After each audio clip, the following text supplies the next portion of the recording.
அனைவருக்கும் வணக்கம். இன்னைக்கு எங்களுடைய மாவட்ட துணை செயலாளர் அவருடைய மகளுடைய திருமண விழாவில் கலந்து கொள்வதற்காக இன்னைக்கு நான் மதுரைக்கு வந்திருக்கேன். இன்னைக்கு நேற்று நீங்க பார்த்தீங்கன்னா தலைமை கழகத்திலே மாவட்ட கழக செயலாளர்கள் கூட்டம் நடந்தது. அந்த கூட்டத்திலேயே பத்திரிகையாளர்கள் கேட்ட எல்லா கேள்விகளுக்குமே நான் பதில் அளித்திருக்கேன்.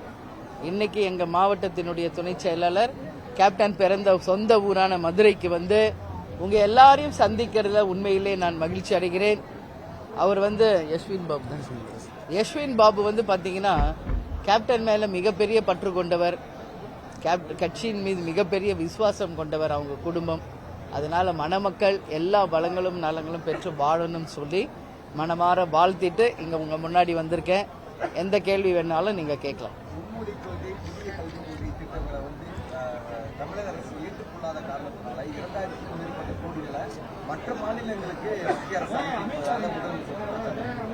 இதனால கல்வியில தமிழகம் மிகப்பெரிய பின்னடைவு. இது முதலமைச்சர் சொல்கின்ற குற்றச்சாட்டுங்க. ஆனா இன்னைக்கு அந்த எதிர்த்தரப்பு பிஜேபி சைடோ இல்ல மத்திய அரசு கிட்டோ நம்ம கேட்டா அப்படியெல்லாம் எதுவுமே இல்லை. எல்லா மாநிலத்துக்கும் ஒதுக்கின்ற அதே காசு தான் ஒதுக்கிக்கிட்டு இருக்கோம் தான் சொல்றாங்க. அதனால எப்பவுமே ஆளுங்கட்சி எப்படின்னா தங்களை ஒரு பிரச்சனையிலிருந்து காப்பாற்றிக் கொள்வதற்காக மத்திய அரசு மேல பழிய சொல்லிட்டு அதுல இருந்து தப்பிச்சுக்க பார்ப்பாங்க. இல்ல தமிழக பிரச்சனை என்றால் ஏற்கனவே ஆட்சி செய்தவர்கள் மேல குற்றம் சொல்லி அதுல இருந்து தப்பிச்சுக்க பார்ப்பாங்க. இதுதான் திராவிட மாடல் ஆட்சியினுடைய ஒரே உதாரணம். அந்த வகையில இன்னைக்கு கல்விக்கு மட்டும் இல்லை, இன்னைக்கு விவசாயம், மழை வெள்ளத்தால பாதிக்கப்பட்ட விவசாயிகளுக்கு டெல்டா மாவட்டத்தை சேர்ந்த முதல்வர் என்ன நிவாரணம் வழங்கியிருக்காருன்னு நான் கேட்கிறேன். எதுக்கெடுத்தா நான் டெல்டாக்காரன் தான் அப்படின்னு சொல்றாரு முதல்வர். நான் போயிட்டு வந்தேன் மயிலாடுதுறை, தஞ்சை, திருவாரூர், நாகை எல்லாம். இதுவரைக்கும் முதல்வர் ஒரு வாட்டி கூட போய் பாதிக்கப்பட்ட விவசாயிகளை பார்க்கல. எப்ப பாரு மத்திய அரசையே டிபெண்ட் பண்ணி நம்ம இருக்கிறதுக்கு தமிழக அரசு எதற்கு? அப்ப தமிழக அரசின் நிதி எங்க போகுது? இன்னைக்கு கனிம வள கொள்ளை, டாஸ்மாக் வருமானம், லஞ்சம், ஊழல், எல்லா விலைவாசி உயர்வு, அனைத்து துறைகளிலுமே விலைவாசி உயர்வு என்று தமிழ்நாடே இன்னைக்கு மிகப்பெரிய விலைவாசி உயர்வுல மாட்டிக்கிட்டு இருக்கோம்.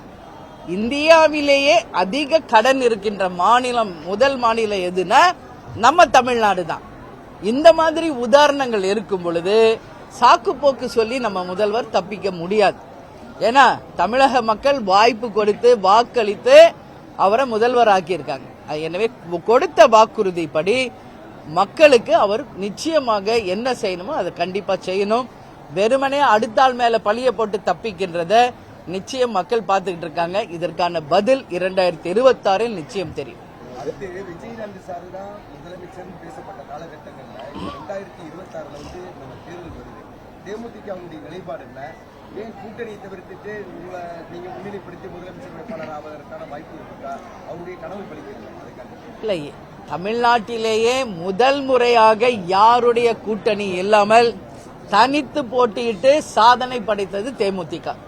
இன்னைக்கு 75 வருஷ கட்சின்ற திமுக முதல்ல கூட்டணியை விட்டு தனியா நிக்க சொல்லுங்க.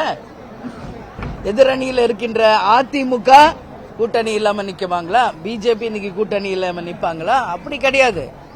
தேர்தல் என்பது வேற, வியூகம் என்பது வேற, தேர்தல் வெற்றி என்பது வேறு. அதனால தனித்து களம் காண்டி அனைத்து வெற்றிகளையும் ஏறக்குறைய ஒரு 10 வருஷம் செய்து சாதனை படைச்சவங்க தேமுதிக. அதனால இனிமேல வெற்றி ஒன்றுதான் எங்களுக்கும் இலக்கு. நிச்சயமாக எங்க கொள்கை கோட்பாடுகளுக்கு உட்பட்டு நல்ல கூட்டணி அமைத்து 2026 நிச்சயம் சரித்திரம் படைப்போம் என்று தெரிவித்துக் கொள்கிறேன். பெண்களுக்கு எதிரான பாலியல் குற்றங்கள் அதிகரிச்சுட்டே வருது தமிழ்நாடு பூரா. அந்த வேலூர் கர்ப்பிணி பெண்ணுக்கு உரிய நிதியை அரசு வழங்க வேண்டும் சொல்லி அந்த குடும்பத்தார் இல்ல, தொடர்ந்து அந்த பொண்ணு மட்டும் இல்லைங்க, ஸ்கூல்ல சின்ன குழந்தைகள்ல இருந்து வயதான கிழவிகள் வரைக்கும் இன்னைக்கு பாலியல் வன்கொடுமையில மாட்டிக்கிட்டு இருக்காங்க. நேத்து அது கூட நான் அறிக்கை கொடுத்திருக்கேன், கண்டனம் தெரிவிச்சிருக்கேன். தமிழ்நாடு முழுக்க எல்லா பகுதியிலுமே மாணவிகள் முதல் கொண்டு வயதான மூதாட்டிகள் வரைக்கும், மாணவி முதல் மூதாட்டி வரை பாலியல் வன்கொடுமையில பாதிக்கப்பட்டிருக்காங்க. இது வன்மையாக கண்டிக்கக்கூடிய ஒரு விஷயம். இதுக்கு பேசிக் ரூட் என்ன அப்படின்னு பார்த்தா டாஸ்மாக்கும் கஞ்சா தான், வேற ஒண்ணுமே கிடையாது. கஞ்சா போதையில் மாட்டிக்கொண்ட இளைஞர்கள் மக்கள் இன்னைக்கு இது மாதிரி தவறான செயலில் ஈடுபடுறாங்க. நான் ஏற்கனவே கொடுத்த அறிக்கைப்படி நீ மதுரையிலிருந்து சொல்றேன், உறுதியாக அவர்களை கட்டாயம் மிகப்பெரிய தண்டனையான கொடுக்கணும். குற்றம் நிரூபிக்கப்பட்டவர்களுக்கு மரண தண்டனை தரணும். அப்பதான் இதுக்கு நம்ம முற்றுப்புள்ளி வைக்க முடியும். இன்னைக்கு தொடர்ந்து நம்ம ஜெயில போடுறது, வெளியே வந்துடுறது, இப்படியே போயிட்டு இருந்துச்சுன்னா இதுக்கு முற்றுப்புள்ளியா வராது.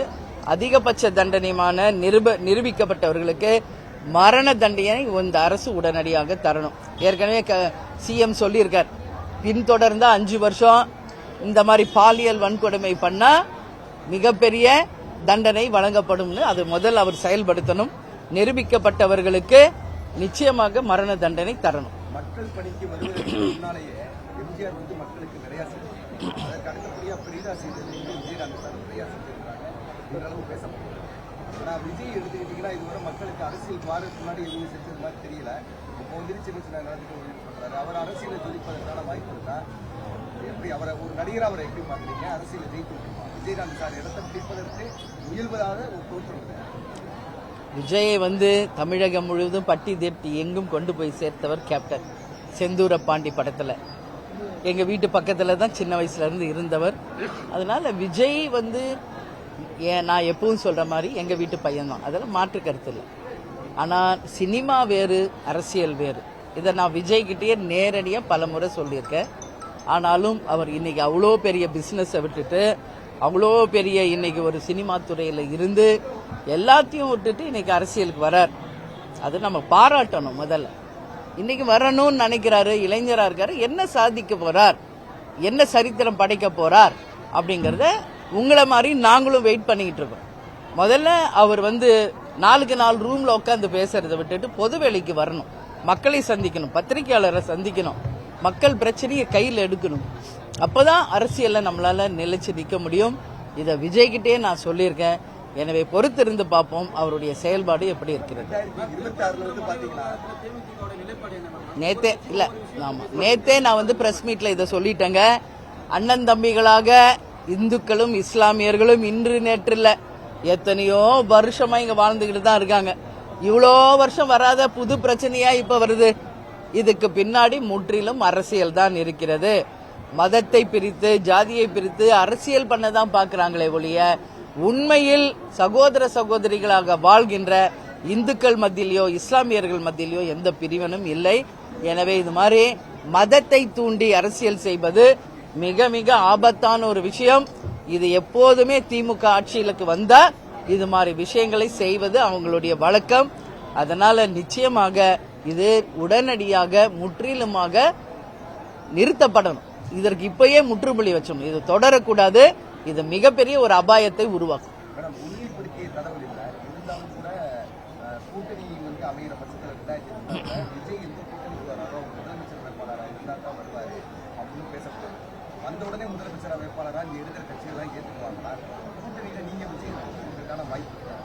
இல்ல இது விஜய் வராரா, முதல்வர் வேட்பாளரை கேட்கிறாரா, எந்த கூட்டணிக்கு வராரு, இது எதுவுமே நமக்கு தெரியாது. நீங்க அவர்கிட்ட தான் இதுக்கான பதில் கேட்கணும். விஜய் பத்தி கேள்விக்கு என்கிட்ட பதில் கேட்டா என்ன சொல்ல முடியாது. தேமுதிகவை பத்தி கேளுங்க, நாங்க சொல்றோம். அதனால என்ன நான் சொல்றேன்னா, உடனே வந்தவுடனே முதல்வர் ஆயிரணும் அப்படின்னு நினைக்கிறாங்க இன்னைக்கு இருக்கிறவங்க. முதல்வரே ஸ்டேட்மெண்ட் கொடுத்திருக்காரு. உதயா மட்டும் உடனே வந்தவுடனே துணை முதல்வர் ஆகலாமா அப்படின்னு மக்கள் கேள்வியை நான் கேட்கிறேன். ஒரு 3-4 வருஷத்திலேயே சாதாரண உறுப்பினரா வந்தாரு, எலெக்ஷன் கேம்பெயின் போனாரு, அதுக்கு அடுத்து பார்த்தா எம்எல்ஏ ஆனாரு, உடனே அமைச்சர் ஆனாரு, இன்னைக்கு துணை முதல்வர் ஆயிட்டாரு. ஜஸ்ட் எல்லாமே 3-4 இயர்ஸ்க்குள்ள. அப்ப அதை மக்கள் ஏத்துக்கிறாங்களா அப்படின்ற கேள்வியை மக்கள் கேள்வியாக நான் முதல்வரை கேட்கிறேன். எங்களை பொறுத்த வரைக்கும் விஜய் யார் கூட கூட்டணி, யாரோட வரப்போகிறார் என்பதை விஜய் தான் தெளிவுபடுத்தணும். அதை பத்தி நான் என்னோட கருத்து இந்த நேரத்தில் சொல்ல முடியாது.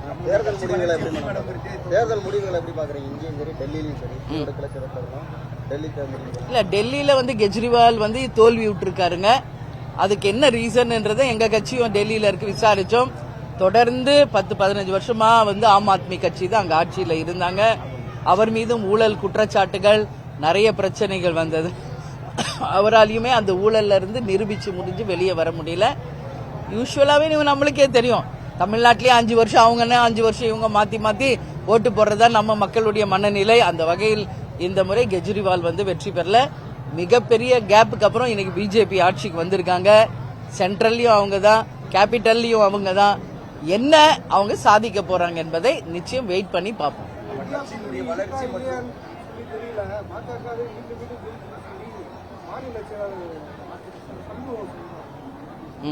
இது அவங்க கருத்துங்க. கட்சியே இல்லையா அப்படின்றது நம்ம சொல்ல முடியாது. ஏன் இல்லாம இருக்கு? இன்னைக்கு பல்வேறு மாநிலங்கள்ல ஜெயிச்சிருக்காங்களே காங்கிரஸும். அப்படி ஒரு கட்சியே இல்லைன்னு நம்ம யாரும் சொல்லிட முடியாது. ஒரு கட்சியை பொறுத்த வரைக்கும் வெற்றி தோல்வி சகஜம். அதனால ஒரு தோல்வி ஆயிட்டா கட்சியே இல்ல, ஒரு வெற்றி பெற்றா எல்லாமே நாங்க தான். இதெல்லாம் வந்து தவறான ஒரு செய்தி. அப்படி கிடையாது. அரசியல் என்றால், தேர்தல் என்றால் வெற்றி தோல்வி எல்லா கட்சிக்குமே சமம் தான். எதுங்க? இப்போ வரைக்கும் அப்படி கிடையாது. நாங்க யாருடன் கூட்டணி இருக்கிறோன்றது எல்லாருக்கும் தெளிவாக தெரியும். அதனால அந்த மாதிரி ஒரு எண்ணமோ அப்படி ஒரு ஐடியாவோ இந்த கிடையாதுங்க. அதனால இன்னும் 1 வருஷம் இருக்கு.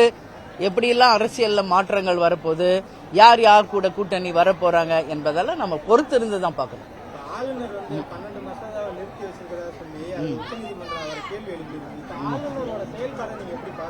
இல்ல இது தொடர்ந்து ஆளுநர் வந்து சட்டசபைக்கு வர்றது, கோச்சிக்கிட்டு வெளியே போறது, இது நம்ம அப்புறம் இவங்க வந்து தேநீர் விருது கூப்பிட்டா இவங்க போய் உட்கார்றது, அப்புறம் சென்ட்ரல் கவர்மெண்ட்ல இருக்கிறவங்களை கூப்பிட்டு இவங்க குடும்ப விழாவுக்கு அழைத்து அவங்கள வந்து முன்னிலைப்படுத்துவது, இதெல்லாம் நம்ம பார்த்துக்கிட்டு இருக்கோங்க.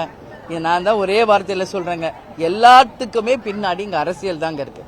ஆளுநர் தன்னுடைய உரிமையே பேசுறாரு, ஆளும் கட்சி தங்க உரிமையை பேசுறாங்க. இதுதான் அங்க நடந்துகிட்டு இருக்கு. அவர் என்ன சொன்னாருன்றத நம்ம பார்த்தோம்.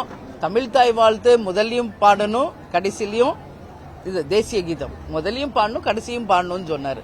இதுதான் அங்க பிரச்சனை, வேற ஒன்றும் கிடையாது. இதை வந்து கொஞ்சம் புரிதலோட ஆளுங்கட்சியும் ஏத்துக்கிட்டு அவருக்கு எக்ஸ்பிளைன் பண்ணி புரிய வச்சா தமிழ்நாட்டுக்கும் மக்களுக்கு தான் நல்லது. இவங்க 2 பேரும் முறைச்சிக்கிட்டு இருக்கிறதுனால தமிழ்நாடும் மக்களும் தான் இது பாதிச்சிட்டு இருக்காங்க. இது மாறணும். 2026 திமுக தான் மீண்டும் 200 கோடிக்கு மேல கைப்பற்றி ஆட்சியை நிலைநாட்ட போகுதுன்ற ஒரு அவங்க சொல்லிட்டு இருக்காங்க. உங்களுடைய அரசியல் பார்வையில 2026 எப்படி நிலை இருக்கு? உங்களுடைய கூட்டணி நான் இதுக்கு பதில் பல முறை சொல்லிட்டேன். 234 தொகுதியில எங்க கூட்டணி ஜெயிக்கும் அப்படின்ற நம்பிக்கை உறுதி நான் சொல்றேன். 200 இல்ல 234 தொகுதியில் எங்க கூட்டணி ஜெயிக்கும். ஏன்னா இப்ப இருக்கிற திமுக கொடுத்த வாக்குறுதிகளை நிறைவேற்ற, நீங்க தமிழ்நாடு பத்திரிகையாளர் உங்களுக்கு தெரியும், கனிம வளம், டாஸ்மாக், கஞ்சா, கற்பழிப்பு, எல்லா பக்கம் லஞ்சம், ஊழல், சாலைகள் இல்ல, வேலை வாய்ப்பு இல்லை, எந்த வாக்குறுதியை நிறைவேற்றவில்லை என்று மக்கள் கிட்ட மிகப்பெரிய கோபம் திமுக அரசு மேல இருக்கு. இப்ப சைலண்டா இருக்கிற மக்கள் நிச்சயமாக 26ல ஓட்டு போடும்போது மாற்றத்தை உருவாக்குவார்கள். அதனால நான் சொல்றேன், எங்க கூட்டணி 234 ஜெயிக்கும் என்பதை நான் சொல்றேன்.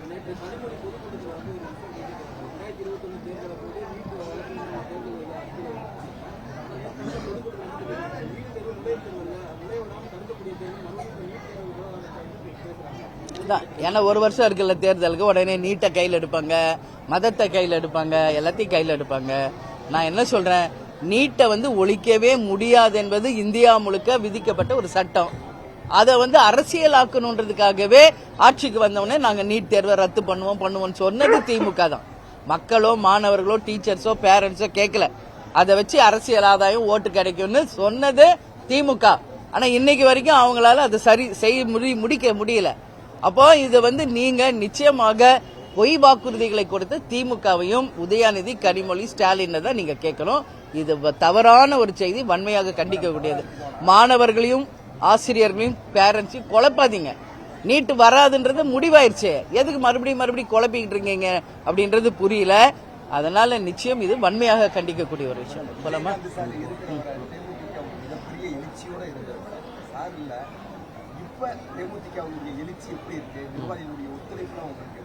பாக்குறீங்களா எப்படி இருக்கு எழுச்சின்னு? நீங்களே கண்கூட பாக்குறீங்க. இது என்ன நாங்க வந்து போட்டோ காமிக்க முடியும்? நீங்களே லைவா பாக்குறீங்க. மதுரைக்கு தான் வந்திருக்கேன். இது என்ன முதல் வாட்டி வரேன்னா, எத்தனையோ வாட்டி வரேன். இது ஒரு திருமண நிகழ்ச்சிக்கு தான் வந்திருக்கேன். எப்படி இருக்கு எழுச்சி பாருங்க. அதெல்லாம் நல்லா இருக்குங்க. பட்டி தொட்டி எங்கும் தேமுதிக மிக சிறப்பாக இருக்கிறது. வருகின்ற 12ஆம் தேதி கட்சியினுடைய 25ஆம் ஆண்டு கொடிநாள் விழா. தமிழகம் முழுவதும் பட்டி தொட்டி எங்கும் தேமுதிக கொடி பறக்க விடப்பட்டு கேப்டன் சொன்னது மாதிரி இயன்றதை செய்வோம் இல்லாததற்கு என்று நலத்திட்ட உதவிகளை வழங்கி இனிப்புகளை வழங்கி மிக சிறப்பாக தேமுதிக நாங்கள் கொண்டாட இருக்கிறோம். பொதுக்கூட்டங்களும் நடத்த இருக்கிறோம். அடுத்தடுத்த கட்டம் என்ன செய்ய போறோம்ன்றது உங்களுக்கு நாங்கள் அறிவிக்கிறோம். நன்றி, வணக்கம்.